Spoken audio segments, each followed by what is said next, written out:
মিঠি দুর্গাপুজোর special dance. চারপাশে দর্শক বসে আছে, নিজের একটাই কাজ সবাইকে এন্টারটেইন করা, সেই কাজও করে যাচ্ছে।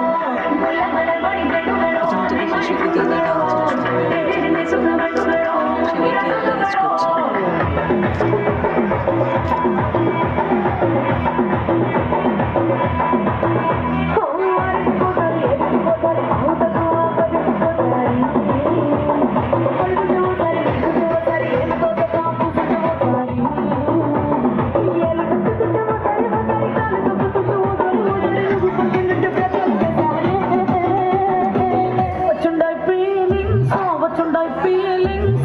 What's your